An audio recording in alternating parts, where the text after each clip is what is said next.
Sunday morning at Laodicea Church, much thought is given to those less fortunate, to those far away.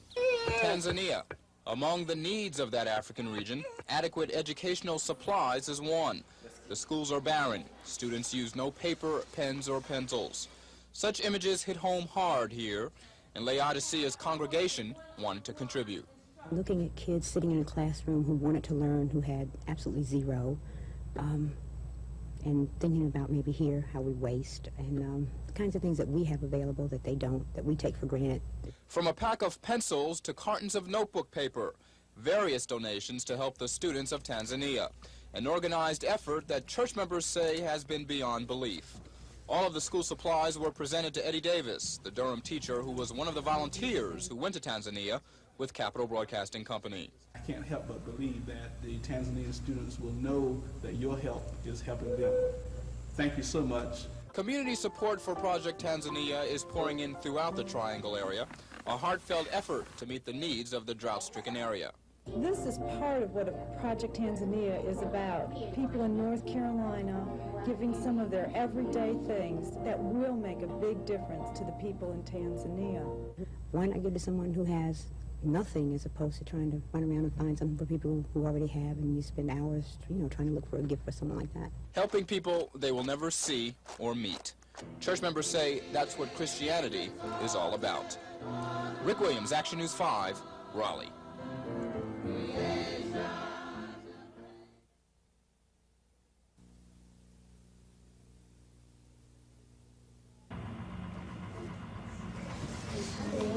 And animals has an eye. Judy Anders' third graders are like any other boys and girls their age, energetic, wide-eyed, and curious. But there's a world of difference between the kids here at Durham's Immaculata Catholic School and the kids in Tanzania. There are no Barbie dolls or GoBots in these isolated villages, no crayons, watercolors, or coloring books, not even pencils, pens, or paper. When the kids here in North Carolina heard about it, they decided to help. They didn't have any blackboards or anything like us. So if you could help the people over there in any way, what would you do? I'd try to give them some water and some food. I think that we have a lot more than they do. I think that they don't have very much food. If I could help them, I'd send things to them and help them. They learned about Tanzanian village life through our documentary, Tanzania, A Need Beyond Hunger. The children put their thoughts on paper, but more importantly, they will send paper and other school supplies to Africa. Now, these classmates may never make it to Tanzania, but they've already grown closer to the people there by learning the most important lesson from our project, and that's how to help through understanding. Rick Williams, Action News 5, Durham.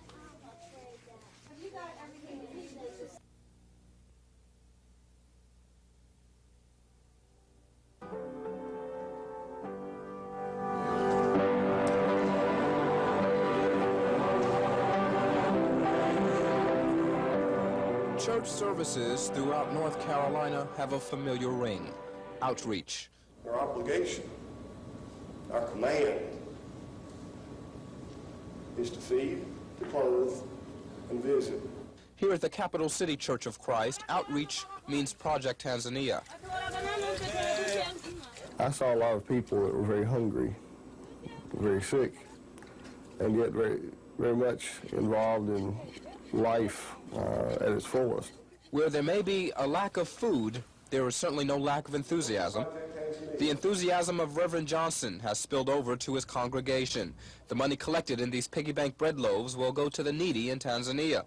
Others have donated their services in other ways, like member Doug Hall.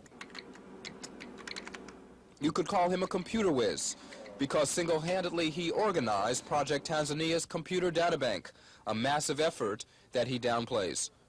Felt like if there was anything I could do, I'd find out what it was, and it turned out there was something I could help out with, and I guess this is it. Project Tanzania, a project to help those less fortunate, to help those through understanding, and a project that's being fulfilled through the volunteer efforts of those who care. Rick Williams, Action News 5, Raleigh.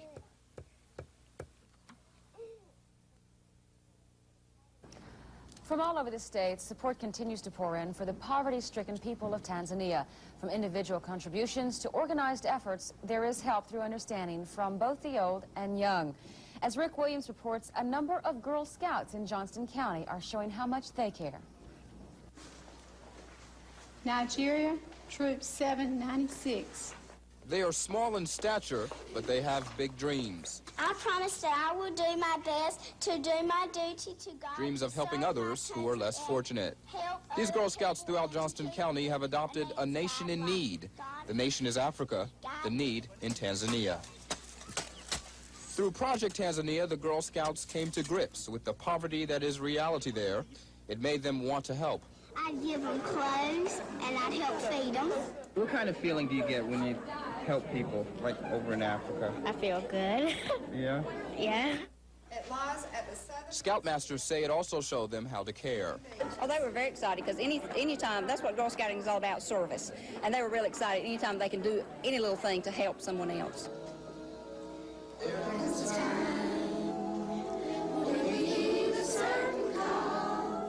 These gifts and supplies will go to the people of Tanzania, along with the thoughts and wishes of the Girl Scouts of Smithfield.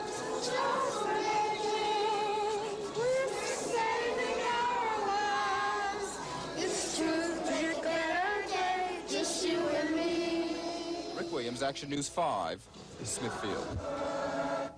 The troops we just heard about are part of the Pines of Carolina Council of Girl Scouts. The council includes 20 counties and more than 13,000 girls. And earlier this year, the council embraced Project Tanzania and urged each of its troops to become personally involved. And joining us tonight to talk about all of this is Pat Martin of the Pines of the Carolina Council of Girl Scouts. And Pat, thank you for being with us. Does that mean that all 13,000 children are participating? How does that work? Well, for our Thinking Day celebration this year, we decided to focus on Africa, specifically Tanzania, because of the special that was run and to tie in with Project Tanzania. And we're encouraging all the troops throughout the year to participate in this Project Tanzania service project. Pat, the Pines of the Carolina Council is part of the World Association of Girl Guides. As I understand, there are Girl Guides in Tanzania. Do you know how they're helping their country overcome the problems there? Yes, the Tanzania Girl Guide Association is sponsoring several service projects. One of them is a tree planting project that's been going on for several years, but specifically this year, the United Nations declared the International Youth Year and sponsored a tree planting project, and the Girl Guides in Tanzania planted these trees. And also, the girls in the Pines of Carolina Council are planting trees in our campsites, and they earned this patch through the United Nations International Youth Year. What do you think is a realistic goal for the girls as they work toward Project Tanzania? What would be realistic for them to accomplish as a group? Well, they are going to learn more about the Girl Guides in Tanzania and about the country, the people, the culture, their foods, and their environment. And throughout the year, they will be involved in their program service projects that they can serve the Project Tanzania, where they can collect medical supplies and even possibly use some of their troop funds towards this project. Okay, very best of luck, Ms. Martin. Thank you again for being with us. Thank you. I'm sitting between two Boy Scouts, ex-Boy Scouts, should I say. No, I only made the Cub Scout rank. That's right. Tommy didn't go. Charlie was the Boy Scout. Oh, I'm disappointed. Well, I didn't have the get up and go to get there. One Tar Heel tobacco farmer says his and his colleagues face a bigger problem tonight. It has to do with protecting the soil. Tonight, Rick Williams tells us how Project Tanzania is serving as a warning for North Carolina. Tobacco farming is Bob Hutz's life. Every year, right around this time, his work begins, developing a healthy soil that will in turn produce a healthy harvest. They should be ready by, say, the last week in April. He devotes close attention to the soil, the lifeblood of his livelihood, conserving it, preserving it. That's the task facing him and other farmers throughout the state. Hutz has seen the alternative through Project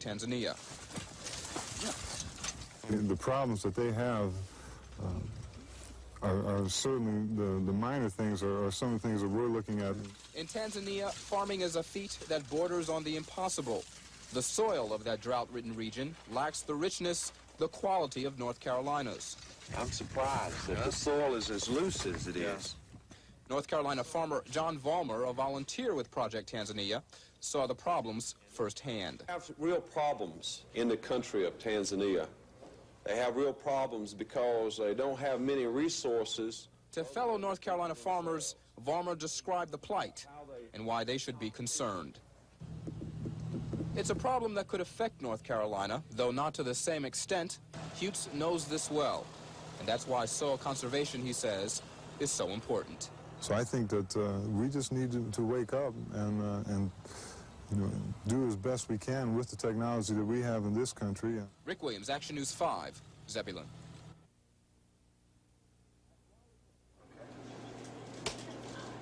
At Raleigh Community Hospital, Wade Moser might be considered the backbone of the radiology department. Although the convexity of the... Much of his time is spent studying x-rays like these, recording his thoughts onto a miniature tape recorder.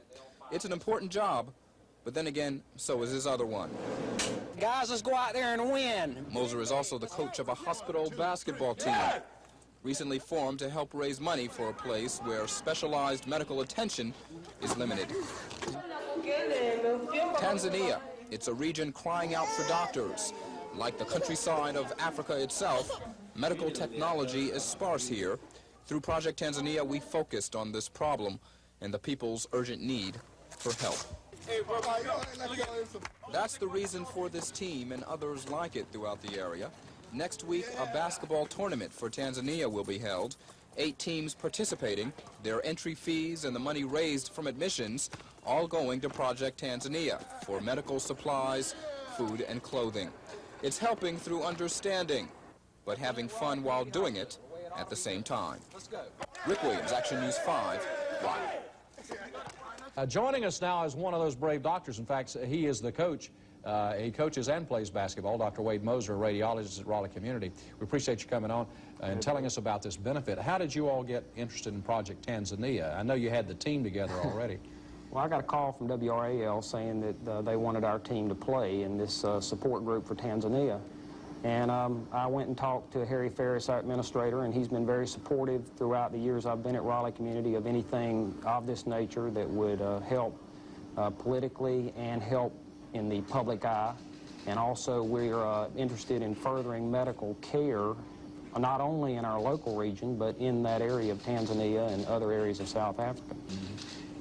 Of course, they don't nearly have the equipment that that physicians are able to work with technically in the United States, and this is going to help. Yeah, that's a real problem, and just like in our radiology department, a number of diagnoses are made in our department with sophisticated equipment that's presently not even available in South Africa, and I think for most doctors in this day and time, it would be very difficult for them to even imagine practicing under those situations. We appreciate your coming over and telling us about it, and good luck to that. In fact, if you pay us a little bit, Tom Suter's a very good outside shooter. Outside no speed, though. Over the years, scores of third-world countries have turned to the U.S. for humanitarian aid. Tonight, some researchers at Duke University are taking personal interest in the plight of Tanzanians.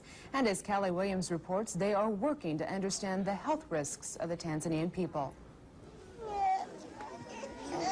Crowding, poor nutrition, substandard medical supplies. Added, the problems of the Shinyanga region amount to pneumonia, diarrhea, malaria, tuberculosis, leprosy, AIDS. Here at Duke Medical Center, there's research underway to do something about the Shinyanga region's health problems. The 2 researchers heading the project just came back from Tanzania. Studying infectious diseases in developing countries is Dr. Gunter Lallinger's life's work. He got interested in Tanzania as a Peace Corps volunteer 10 years ago. The Duke Research Project will take Dr. Lallinger back for at least 3 years. The practical things, I think you can say, are 3. One is teaching. One is to provide actual infectious disease services in the hospital. And the third part is research. I see myself as providing services for Tanzania in the connection with Duke, which they could not afford otherwise. The project will involve setting up more clinics in the region. The researchers are part of a medical advisory team keeping a close eye on Project Tanzania's water improvement program. Money raised for that project will help build dams and wells to provide clean water for irrigation and drinking. The snail that causes the infectious disease schistosomiasis lives in large bodies of water. One question that will immediately arise is, could this affect schistosomiasis and even make it worse by providing more habitat for the snails? We'd be interested in advising and discussing the possible problems of schistosomiasis in any new water project. The goals of the Duke project are improving drug treatment and improving methods of diagnosis. Ultimately, the researchers want to give Tanzania the resources necessary to function independently. Kelly Williams, Action News 5, Durham. Support for Project Tanzania is showing up in many ways, and Kelly Williams is watching it take shape in the form of a special game at Cardinal Gibbons. Kelly? That's right, Charlie. They call this the Tournament of Champions, and they should. That's because all the teams playing in the tournament are helping Project Tanzania. And that's because the people who pay to see these games are helping to improve hospitals, clinics, schools, and of course the Shinyanga region's water supply. Right now, Northern Telecom is playing the Raleigh Community Hospital. It looks like Northern Telecom is leading 38-20. Pretty good game going here. Altogether, there are 8 teams in this tournament: MTI, Lufkin Corporation, Raleigh Community Hospital, of course, Almay, RPR Industries, Austin Blazers, Capital Ford, and of course WRAL TV. There will be a couple of more days of the tournament, Wednesday and Thursday. Wednesday at 7:30 and Thursday at 8 o'clock. Back to you, Charlie. Hey, what does it cost to get in the game, in case people need to know? Well, that's the thing. It's whatever people want to pay, whatever people think is necessary to help the project. Okay, good. Thank you very much. We are fortunate here in North Carolina to have an abundance of trees. It's a different story in the African nation of Tanzania, a nation where the lack of trees has contributed to drought and famine. Tonight, Kelly Williams explains how Project Tanzania is making a difference with the help of one North Carolinian. Something's missing from the Shinyanga region. A lone tree stands here and there, but the forests have disappeared. It's a problem many third world countries face. Now we are facing a lot of problems because we have no rains these days, soil erosion very much, because too much wind takes the fertility of the soil. Father Mike's a Catholic priest trying to bring trees back to his people's land. They are people who depend on timber for heating and cooking. If you did not have those ribs there, the roots would go around the tube, and then when you planted the seedling out, the roots would continue to go around the tube and would girdle the seedling after a while. This North Carolina State University greenhouse nurtures the kind of seedlings they're trying to grow in Shinyanga. Dr. Bob Kellison's a reforestation expert advising Project Tanzania on ways to help. It's, again, a matter of matching up, trying to get a forest established somewhere where there's not a forest, getting the species matched, and going through trying to teach the people the care that they need to practice to get the forest established. The protection, again, would be a large part of it. The soil amelioration, getting the soil in condition so that plants will grow in those areas. Father Mike needs more polyethylene tubes to protect his tender seedlings. He says he could also use more money. I got some old clothing from Germany, and I sold them at the lowest price. So I'm using this money to pay these workers every day. Project Tanzania is raising money to keep the seedlings growing in Shinyanga. In the meantime, the region's workers do what they can, watering the plants and watching them grow. Kelly Williams, Action News 5, Raleigh. A lot of the medical equipment that American doctors take for granted could be a gold mine in Tanzania. Kelly Williams reports on how Project Tanzania is working to bridge that critical health care gap.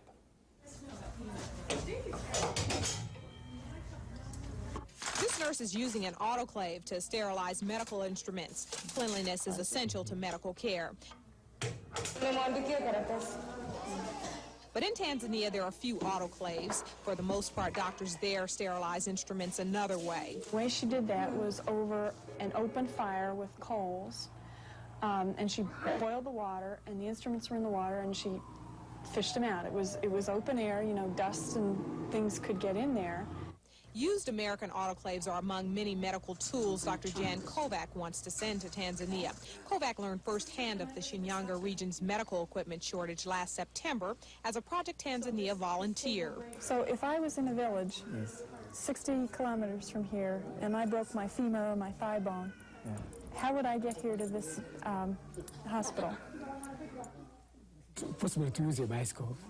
Get one of the bicycles from the members of the village, and then get ridden at the back of the bicycle the whole distance, because there are no lorries, no other types of vehicles in most of the villages. Dr. Kovac says all the equipment and facility shortages only add to the region's many health care problems. A lot of times we saw more than one patient in the bed. So there's an actual physical shortage of beds. There's a shortage of linens, thermometers, scales to weigh babies and adults on. Dr. Kovac hopes to send this autoclave and 2 others just like it over to Tanzania this summer. And then in at least a few dispensaries, it'll replace coals and boiling water. That's just one more thing North Carolinians are doing to make Project Tanzania work. Kelly Williams, Action News 5, Raleigh.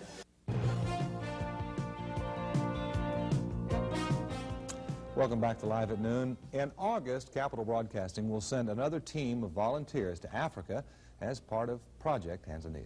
We began that project last year in an effort to bring some relief to the famine-stricken people of the region. During that visit, our team of volunteers met a man who has spent nearly 30 years as a missionary in Shinyanga. He's Father Richard Hockwald, and we're very pleased to have him with us today. Thank you for making that travel over here and joining us on Live at Noon. Well, thank you for inviting me here. Tell us about your devotion. You have spent 30 years there. Why 30 years? Why so much time invested in that region?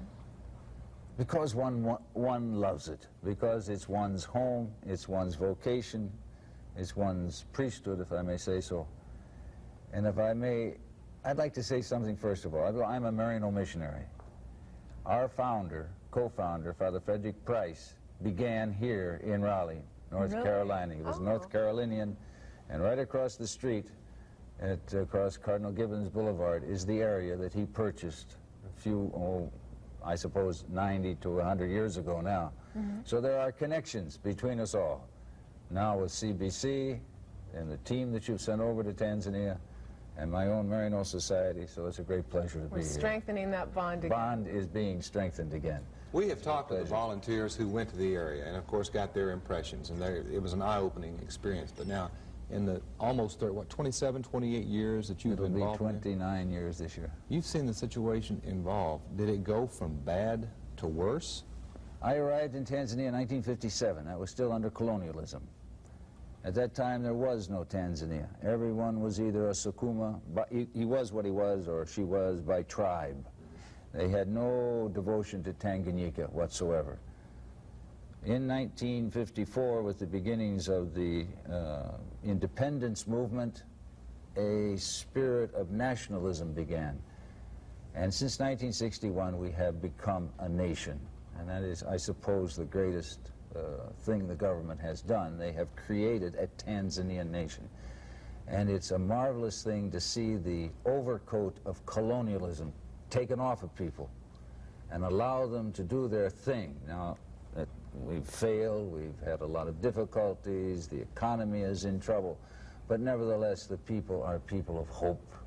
They're happy people, they're joyful, they don't have too much in the way of this world's goods, but they are a happy, joyful, loving people, and that's what keeps one there. That is wonderful.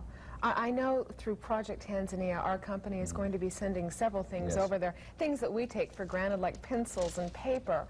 What will this mean for those people in that region, the things that we're sending over there from America? Schooling is the most important thing for a family or for any child. It's a marvelous thing to take a child and see the mind open. And I can frankly say the best minds I have ever had the pleasure of teaching, and I am a teacher, I have taught for several years, are Tanzanian children. They want schooling, but textbooks they do not have because we don't have the foreign exchange to get them. Daftari, which is a word that is a notebook, We need notebooks, Bics, or your ballpoint pens. We use the word in Swahili now, the word Bic. Oh, isn't that interesting? The soccer balls and all this sort of thing. All this can be used and needed because a child taking 10 courses in a secondary school, that would be equivalency, I suppose, of what? High school. They take 10 subjects, and they will need at least 5 notebooks per subject, because the teacher writes his material on the blackboard, and the student copies it into his daftari or into his notebook. That literally becomes his textbook. What are their goals, the youngsters? What are their dreams? What do they aspire to? They aspire to what a young person in this country aspires to, a better life. He wants a better home. He wants a salary. He wants to be able to buy a bicycle, to have a radio. He wants some of the things that relaxation, to go to a cinema. He wants exactly what anyone else wants in this world. Oh, that's wonderful. And he also wants to help his family, which he has to do, of course. I see no difference in them in that sense. But they do need help in that way. That's why this educational program of yours is so great. Well, we want the North Carolinians to be able to help, and we have an address set up so that people who want to take part in Project Tanzania can make donations. Let's show that address right now, and if you just get a pencil and paper and jot this down very quickly, you can send money for this project. And John, we're going back over in, what, August? Going in August, taking some more people over there. We're going to be sending a crew over, so very worthwhile effort. Thank you for joining us today. Thank you very much. I appreciate it. I really do. And still ahead on Live at Noon, Pet of the Week and the Weekend Forecast. Stay with us.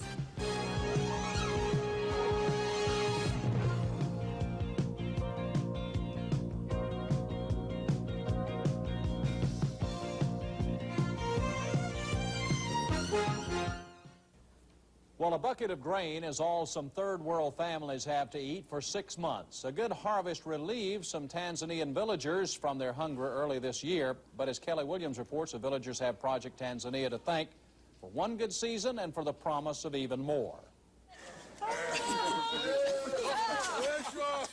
It's a sound that symbolizes hope for the people of Shinyanga. 8 months ago, Capital Broadcasting poured 25 metric tons of drought-resistant seeds into the region. More than 12,000 families in 25 villages received the sorghum and bean seed. They tilled the soil and waited for rain. This month, the Sukuma farmers will find out if their efforts paid off. The first sorghum harvest this year was a good one, but a dry spell destroyed a second crop. While farmers harvest, villagers continue living on a subsistence level with hopes that food supply won't come to a grinding halt. Kelly Williams, Action News 5. Thank you very much, Dave. Project Tanzania is picking up steam again. Crews collected school desks, pens, pencils, medical supplies, all kinds of things today for the people of Tanzania. Volunteer Eddie Davis is particularly pleased to see all of those school desks. The young people particularly will have individual desks, and that was something different from what we saw when we were in Tanzania. They sat at long benches, and this individualization, I guess, is going to help to make them all realize that people here care. Well, you can show you care by making a contribution this month. Capital Broadcasting Company is co-sponsoring Project Tanzania, and it's trying to make people have an easy time helping others. Of car drugs.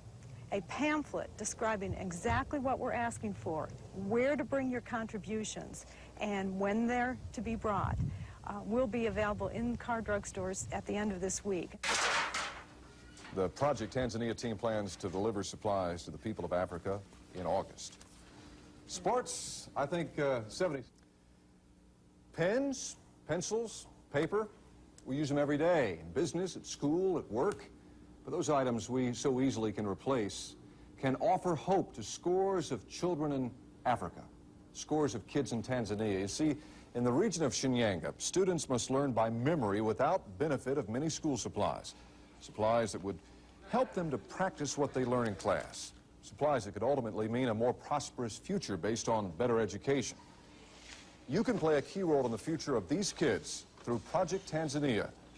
For the next week, volunteers will be staffing collection sites around the state to gather school supplies and other donations. Now, for a complete list of the items, if you'd like to help out, pick up a brochure like this one here at the local car drugstore in your neighborhood or call Project Tanzania at 821-8786. And I know they're looking forward to a big time in August when they'll be returning. Hunger is a daily hardship for thousands of people here and abroad. For villagers in Tanzania's Shinyanga district, it's a hardship compounded by drought. The Diocese of Shinyanga, the bishop has told us that if CRS had not been able to get food resources and food aid up there at the height of the famine, that 500,000 people would have died. Aid is just the beginning. North Carolinians are joining forces with Catholic Relief Services to improve the quality of life in Shinyanga through Project Tanzania right now. The project is collecting medical and educational supplies for delivery later this summer. To find out how you can help, call Project Tanzania at 821-8786. You've seen the pictures before. Pictures of wind-whipped land parched by the sun, pictures of glassy-eyed victims of drought and famine. What does it take to make things better? Better yet, what does it take to make things better in Tanzania, one of the world's 25 poorest countries? Well, it takes you. Those of you who have been following Project Tanzania have heard about the condition facing the people there. The next 2 weeks will tell you how you can make a difference in the lives of the villagers in Shinyanga, a region within Tanzania limited only by its resources. Father Richard Huckwalt with the Diocese of Shinyanga has spent the past 30 years there. They are willing to work on their own. They really are. They're not beggars. They are not beggars. They need help, and they're willing to accept it, but they're not saying, gimme, gimme, gimme. The next 2 weeks are crucial as we collect supplies for delivery later on this summer. With your help, we can make life better for the people of Tanzania. Simple things like sheets, blankets, and soap will certainly help.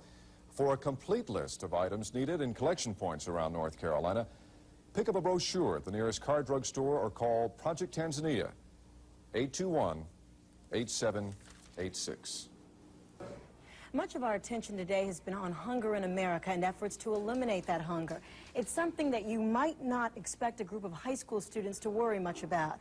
But Carol Spards joins us now to tell us it's very much on the minds of some local teenagers. Sandra, that's right. They are members of a youth organization associated with the Diocese of Raleigh. And they spent the weekend in Wilson where they decided to join Project Tanzania.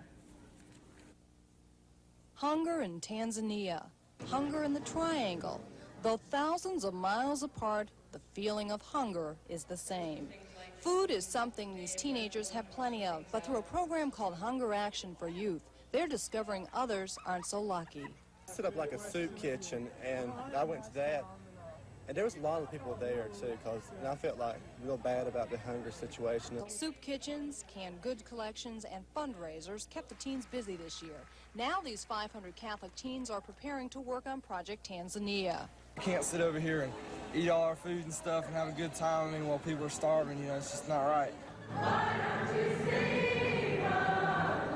The spirit and enthusiasm among these teens is something you'd expect at a high school sporting event. Instead, that energy will help feed the hungry in Africa. Then it's going to have to go from the older adult people who see that need to the younger people who also embrace that same need.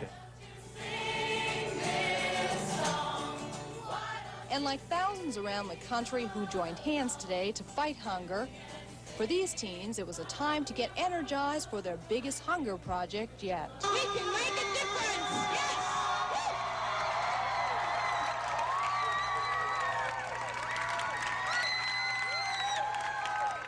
Now, the farmers in Tanzania desperately need more water for their crops. And Sandra, the students plan to help raise money so that a better water system can be built over there. Okay, and we will definitely be keeping an eye on Project Tanzania. Thanks, for Carol. sure. Thanks, Carol. After months of collecting, cataloging, and stockpiling donations, Project Tanzania volunteers are at last seeing the fruits of their labor. Today, a group of volunteers loaded the first shipment of supplies to the region of Shinyanga in Tanzania. Now, over the past 8 months, the response from North Carolinians has been outstanding. Folks have donated about 10,000 pounds of items. The donations include school desks, pens, pencils, and notebooks, and some medical supplies, including mattresses for hospital beds. Project Tanzania coordinators say when the shipment does arrive, it will carry a strong message. When this gets to Tanzania, the people there will know that people in North Carolina think about them. They have no other way of receiving a message. They don't have television and they don't have radio, and it's hard for them to receive letters. So I think the communication of caring is very important. This first shipment of supplies will travel to Tanzania by ship. The journey is expected to take about 2 months. That is so good to see. I know, it'll be nice to see it when it gets there. Yeah, when it gets there. I know they took the seeds and the letters last year, Yeah. but to see that the supplies going in, I know it's great. While heat and drought may be common in North Carolina, they are no stranger to sub-Sahara Africa. The struggle to overcome food shortages caused by drought is a way of life for thousands of villagers in Tanzania. But the needs of this African nation go beyond hunger. That's right, Sandra. The needs are many. That's what brought about Project Tanzania in the first place, a project to provide supplies and support to the villages in Shinyanga in Tanzania. Well, tonight, a shipment of goods donated by you, North Carolinians, is due to arrive in Tanzania. It comes in response to a question that came up nearly 1 year ago today. We have of abundance. Can you help us? Your question was, you have problems of equipment, and if we can help you. I hope we can find out what it is that you need. I hope that people will open their hearts and help you. I think that they will. As Durham teacher Eddie Davis found out last summer, the needs in Tanzania are many. From classrooms to clinics, communities in Shinyanga lack basic supplies. Kevin, let's go to Tanzania from Wilson. Let's go across the Atlantic Ocean. We got to go south, on down in the mountains there, and there we are in Tanzania. Thousands of miles away, you responded. Students and professionals, physicians and farmers, scouts and sports enthusiasts formed a network of hope for Shinyanga. All right. The stateside effort paid off. You gave pens, pencils, paper, and more. Project Tanzania's shipment included antibiotics, blankets, and thermometers, materials that will make a difference to people half a world away. The shipment rolled out of Raleigh, headed for Norfolk. It would take 2 months for it to reach its final destination. After a brief stop in Felixstowe, England, the ship set sail around the Cape of Good Hope for Dar es Salaam, the capital of Tanzania. Trucks like these will take your contributions hundreds of miles inland to the villages of Shinyanga. And while the shipment moves cross-country, a young man waits in a barren classroom for an answer to a question he asked nearly 1 year ago. Can you help us? And we as North Carolinians have clearly responded. How will your contributions help the villagers in Shinyanga? Well, we'll have the answers in the months ahead as our coverage of Project Tanzania continues. Thanks, Tom. Well, thousands of North Carolinians pitched in to help the hungry people in Africa through WRAL TV's Project Tanzania. Because of that, we'd like to share an award with you tonight. WRAL TV was honored at the World Hunger Media Awards ceremony at the United Nations in New York City. WRAL executive producer Kevin Duffus accepted the award. In case you haven't noticed, that makes 3 awards for the cities of Raleigh, Durham, and Chapel Hill, so maybe after tonight we won't be known for basketball championships anymore.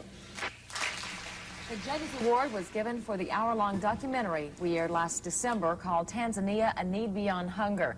Also attending the ceremony were WRAL TV's Public Affairs Manager Walter Rasulala, photographer John Avery, Executive Director of the Tanzania Project Joan Marin, and Father Joseph Fetter of the Catholic Diocese in Raleigh. We are very proud, indeed, of all of those people. Join John Hudson for the first Action News beginning at 6:30 in the morning, followed at 7 o'clock by the CBS Morning News. I'm Charlie Gaddy. For all of us here on Action News 5, we thank you so much for watching, and good night.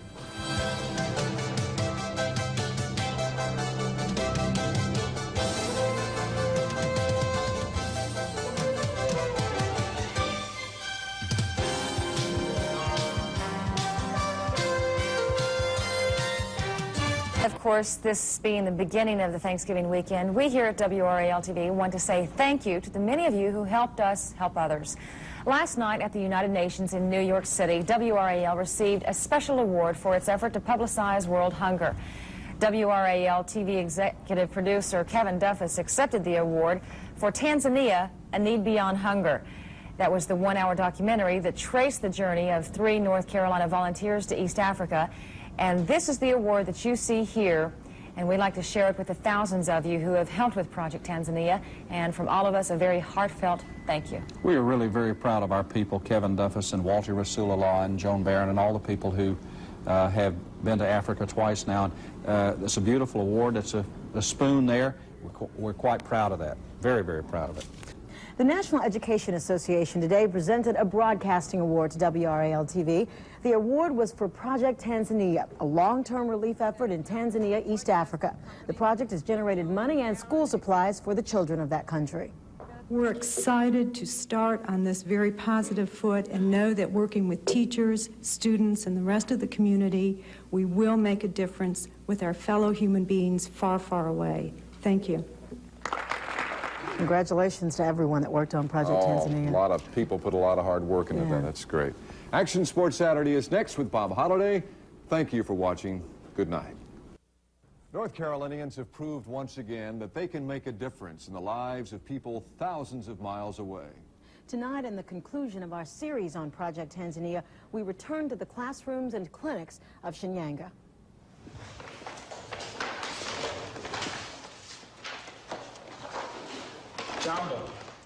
Last year's field trip to classrooms in Tanzania's Shinyanga region left unforgettable memories with Durham teacher Eddie Davis. That there was something missing. It was almost a naked feeling because the walls were bare except for the blackboard. Going to the schools and seeing the students in the long desks, sometimes crouched over the few books that were available to them, let me know firsthand that books and paper and pencils and graphs and charts and maps, those kinds of things are desperately needed by the students there. I hope that people will open their hearts and help you. I think that they will. Where is Tanzania? Let's see if you can find it.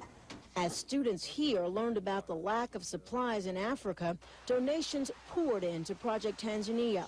From a freight container in Morrisville to the remote villages of Shinyanga, the educational equipment made a safe trip across the Atlantic without damage or loss. The shipment arrived in September.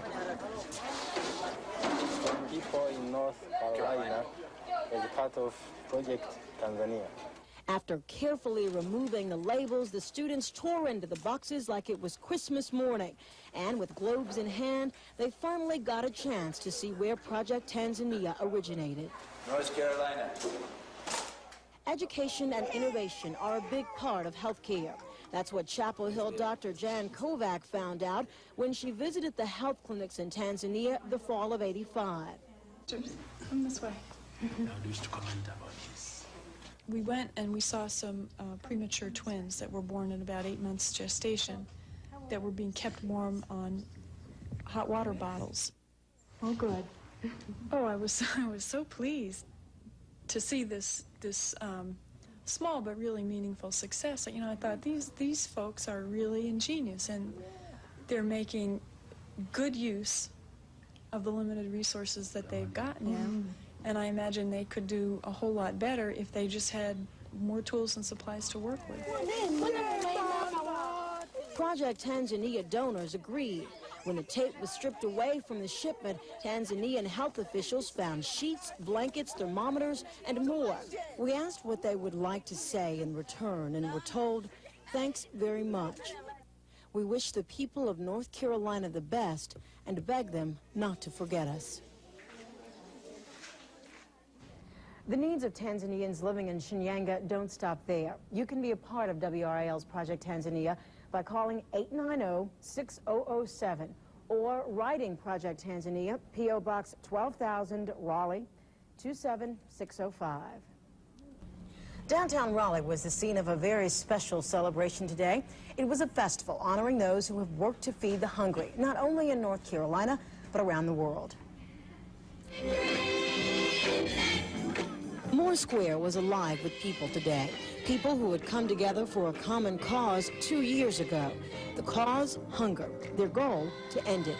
Today's Bread and Water Festival was a tribute to them and their efforts. I think it's important for people who've been working in hunger efforts or with poor people to have an opportunity to come together to celebrate those efforts, because that takes an awful lot of energy and an awful lot of commitment. Project Tanzania, sponsored by Capital Broadcasting and begun in July of 1985, offers many North Carolinians the opportunity to make a difference in the lives of people in the Shinyanga region of Tanzania. And perhaps of equal importance is the project's role as a catalyst in bringing together those honored by the Bread and Water Festival, high school, church, and civic organizations from across the state. They have helped wage the battle against hunger. You care, you're willing to share, and that makes all the difference in the world. These folks have provided not only bread and water, but hope. Proceeds from today's festival will go to Project Tanzania and the Food Bank of North Carolina.